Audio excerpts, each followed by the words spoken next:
The high-end boutique was bustling with the usual crowd, wealthy women draped in designer clothing, men in sharp suits browsing the latest collections, and the hum of expensive perfume filling the air. The salespeople moved gracefully, greeting customers with fake smiles, making sure to maintain the illusion of exclusivity. It was a world where appearance was everything, and money spoke louder than words.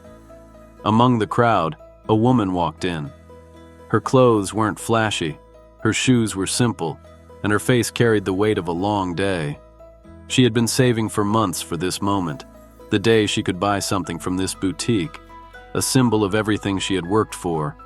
She walked in cautiously, unsure of where to begin. The manager, Derek, who was standing near the counter, noticed her immediately. His eyes narrowed as he assessed her outfit.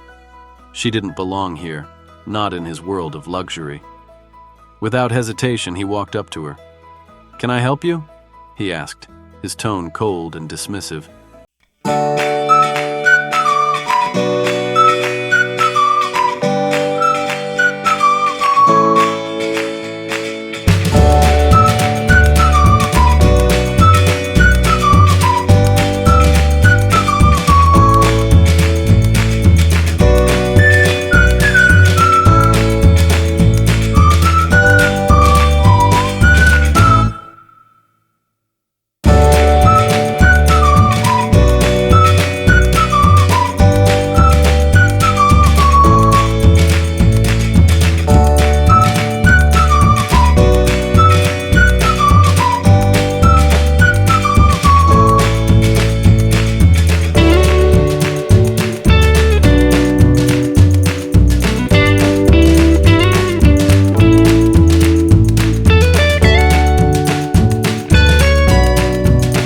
To escape the humiliation that had just been forced upon her. But instead of walking out, she squared her shoulders and walked toward the clothing racks. She had come too far, worked too hard to let one rude manager ruin her dream of owning something special. She reached for a dress, a beautiful, delicate fabric that caught her eye the moment she stepped inside. It was everything she had imagined, elegant, sophisticated, and just out of reach.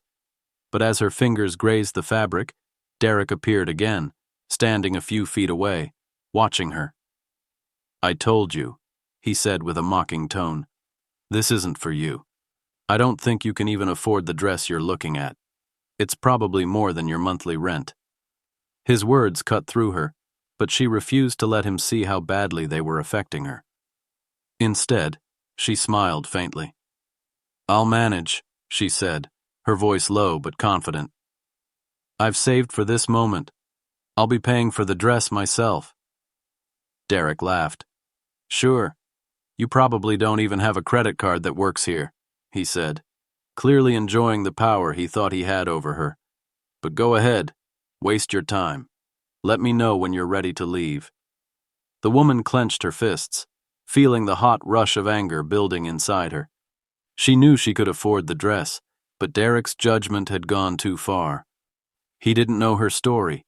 He didn't know what it had taken for her to walk into that store, and he certainly didn't know how badly she wanted to prove him wrong.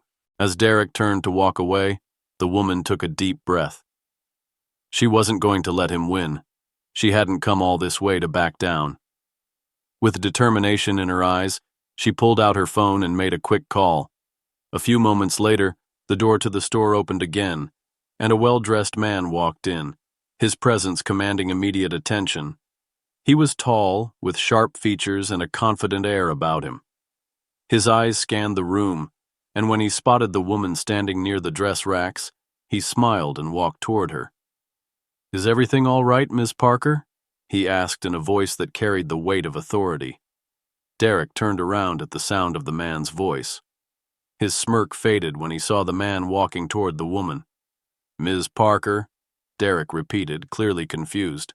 "Who is—" Before he could finish his sentence, the man turned to Derek, his expression cold and commanding. "I believe you were just making an assumption about this woman." Derek's face turned pale as he realized who the woman was. Ms. Parker, Rachel Parker, was not just any customer.